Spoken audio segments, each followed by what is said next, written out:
Pastor López, ¿se puede seguir creyendo en Dios? Para ser exactos y rompiendo el tópico de que la aproximación a Dios es simplemente de fe, en realidad habría que decir que en Dios ni siquiera hace falta creer, porque la aproximación a Dios se puede hacer en gran medida de un modo racional. Lo que ya es cuestión de neta fe es el asumir el Dios entendido desde una determinada religión. Dicho de otro modo, la idea de Dios es sumamente racional desde los griegos, no porque lo diga yo. Si uno le dijera a Platón o Aristóteles que no cree en Dios, él no replicaría que hay una falta de fe o de creencia, sino que replicaría que se comete un acto irracional. Ahora bien, otra cosa ya distinta es asumir el Dios de Jesucristo o el Dios de otra religión. ¿Racionalmente es posible que Jesús simplemente haya sido un ser humano y no el Hijo de la Divinidad? Sí, quiere decir, no hay ninguna contradicción racional en decir esto, pero hay argumentos que hacen plausible, que hacen sensato el asumir este deseo de unión de la divinidad con su criatura principal, que es la humana. Puede considerarse que esto sea una lógica muy antropomórfica o muy complaciente con nuestros impulsos, nuestros deseos, pero yo lo veo así. Puedo continuar, ¿no? Sí.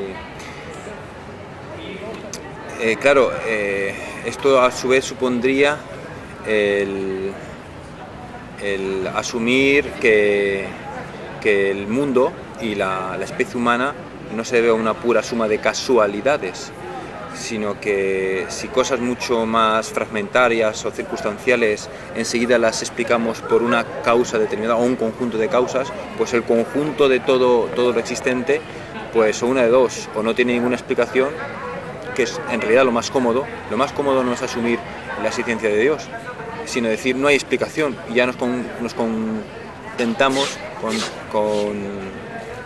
con una mera explicación fragmentaria de este hecho o del otro, ¿no? Que es lo que nos dan las ciencias. Pues bien, si asumimos que el mundo, el universo y la especie humana no son fruto de una suma increíble de casualidades, sino que tienen que venir de alguien, de un ser inteligente, pues asumimos rápidamente, de momento, ahora no hay tiempo para más detalles, pues que ahí tiene que estar ese ser misterioso. Lo cual tampoco es una respuesta simplona, porque abrirse a Dios no es cerrar la cuestión, es abrirla.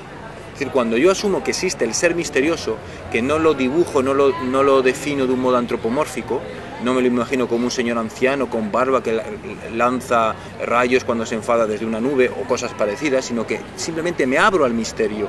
En cambio, el que no lo asume simplemente queda cerrado en este mundo de cuatro paredes.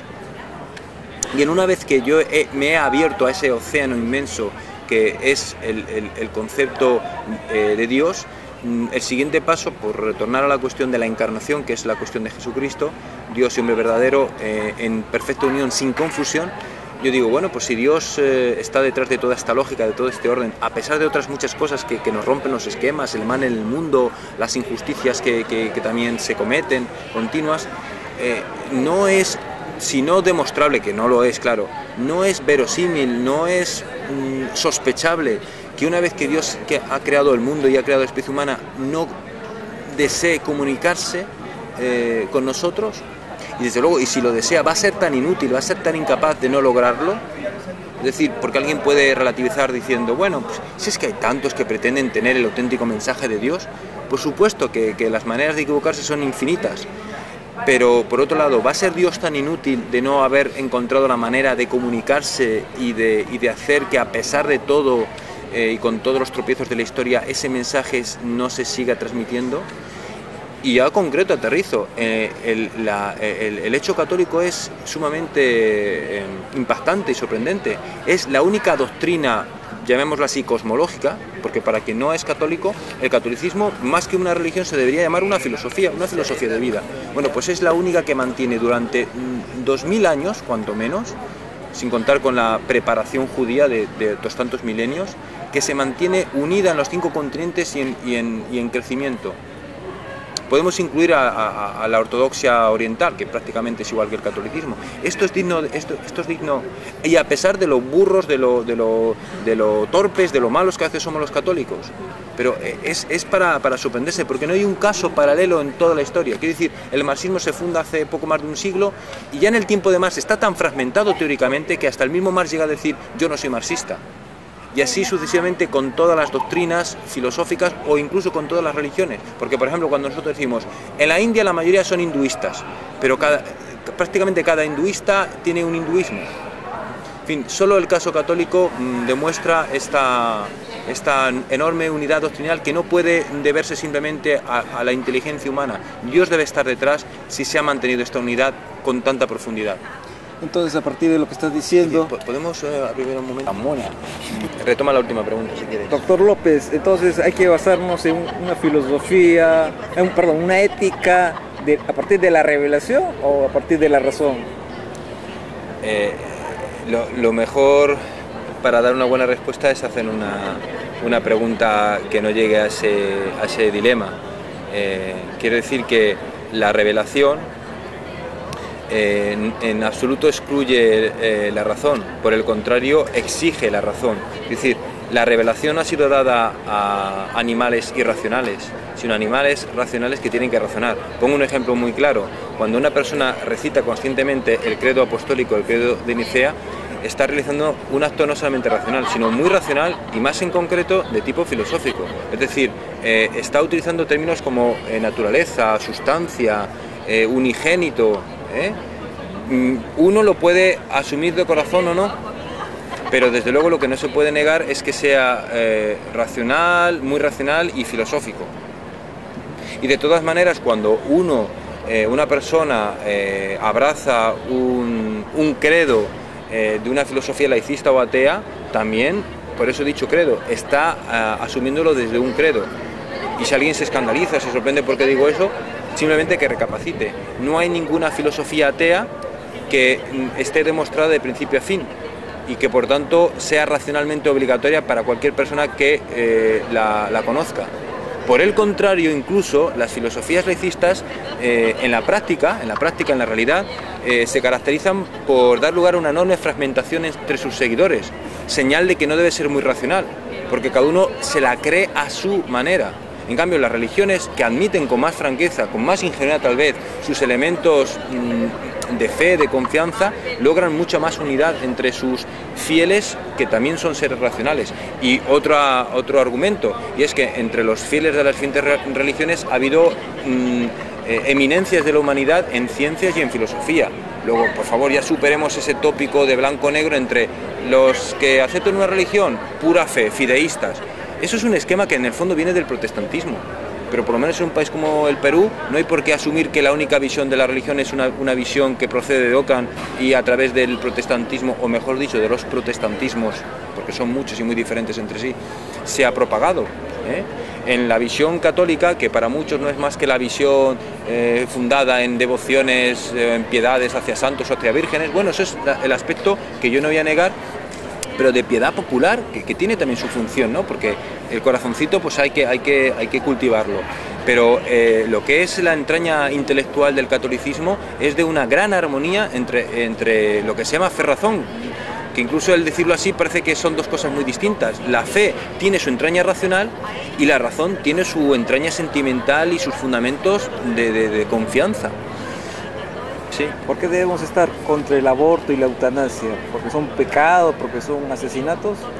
Empezaré por lo segundo. Primero porque la eutanasia no es tal eutanasia.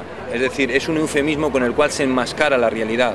Y yo creo que en eso sí que ha sido inteligente o ha sido perspicaz pues, la tradición marxista, que se caracterizaba por detectar la ideología oculta en ciertas palabras. Lo que se llama eutanasia no es más que suicidio asistido. ¿Por qué? No porque lo diga yo, porque lo diga un obispo, sino porque eutanasia es una palabra griega que significa buena muerte.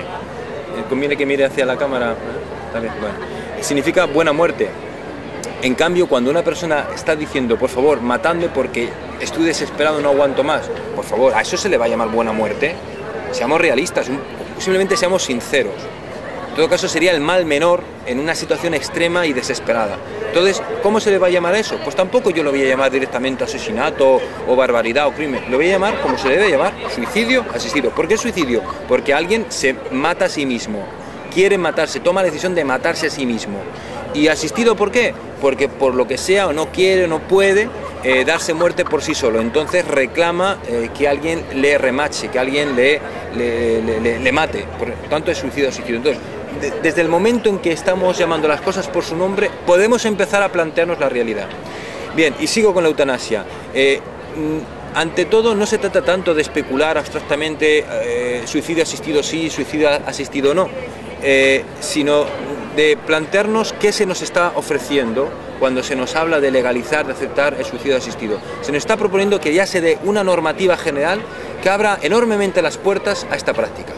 Y digo enormemente porque aunque se suele decir que no, que es en casos muy extremos, la práctica demuestra lo contrario. Ya no pretendieron engañarnos con la despenalización masiva del aborto y lo que se nos ofreció para casos muy extremos ahora es la masiva aceptación del aborto en las legislaciones que aparentemente ofrecen solo unos casos muy limitados para su práctica. Luego en la práctica, como en el caso de España, se puede practicar el aborto hasta el 9º mes y sin prácticamente ningún control. Bueno, pues eso es lo que ya también está ocurriendo en Holanda con la práctica del suicidio asistido, aunque algunos holandeses lo quieran negar. Ya hay miedo entre los ancianos holandeses, bueno, desde hace tiempo, que no quieren ir a un hospital holandés. Ya se ha roto la confianza natural entre paciente y médico, porque se sabe que el médico tiene una función ambigua.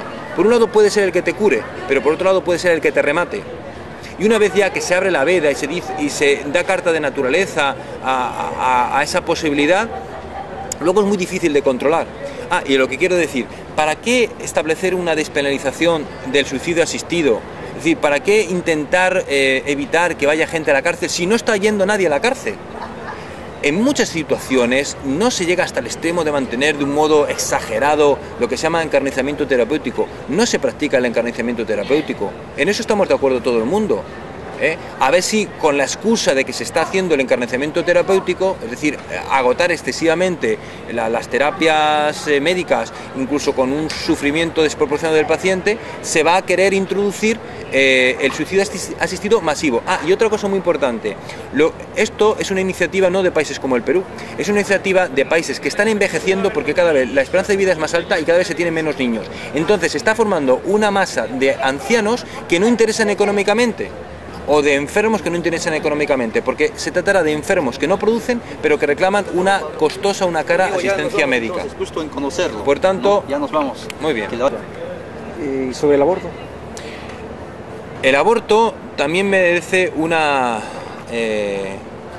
matización terminológica, porque el aborto puede ser hasta natural. Es decir, una mamá que quiere dar a luz a su niño y tiene un problema médico y se le produce un aborto.